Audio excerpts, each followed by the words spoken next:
Now we're going to look at conditional probability.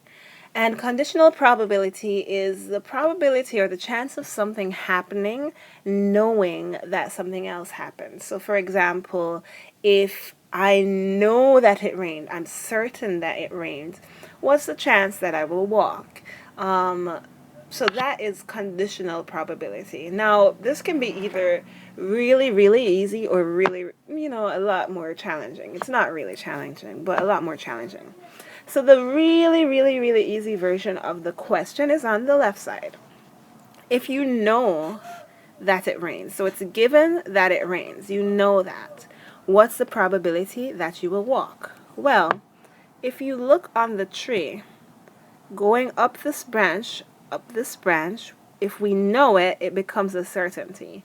So basically, at that point, the probability that the person walks, that you walk, is just 0.6. No calculation necessary if you have the tree right in front of you.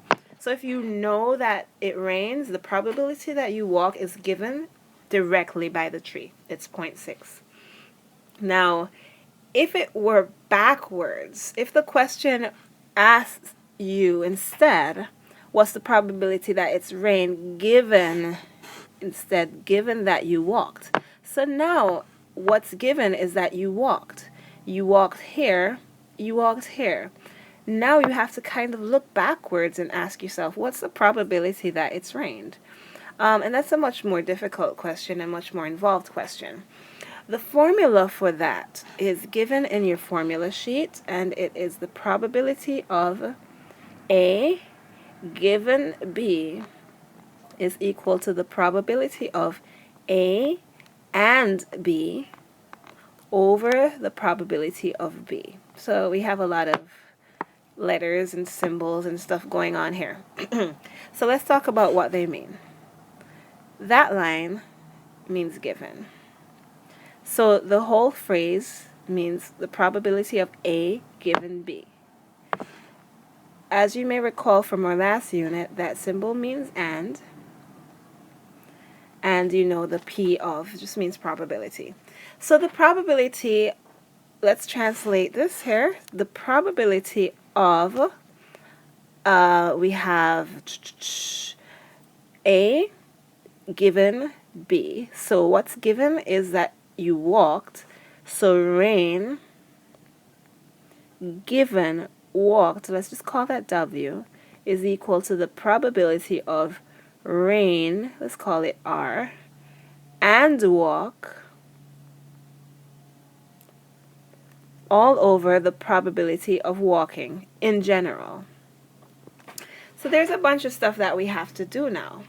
Rain and walk. We already know from the last section that we did that rain and walk is 0.2 times 0.6. So at the top of our fraction, it's 0.2 times 0.6, and that will give us rain and walk. Let's do it where we have a little bit more space. So the probability of rain and walk we got from here, 0.2 times 0.6, 0.2 times 0.6. And the probability of walking, well, that can happen in two ways. It can happen either rain and walk, or no rain and walk. And if you're not sure what is happening here, look back at the last video when the question was, what's the probability of walking? So overall, the probability of walking is 0.2 times 0.6 plus 0.8 times 0.05.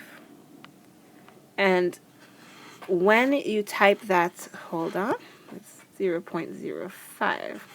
And when you type that all into your calculator, your answer should be 0.75. So to quickly recap, The probability of rain, given that you walked, rain, knowing that you walked, is equal to the probability of rain and walk, which we did here, rain and walk, over the probability of walking in general, which is right here, the probability of walking in general. And remember that the probability of walking in general is rain and walk, or rain, no rain and walk. Rain and walk, or no rain and walk.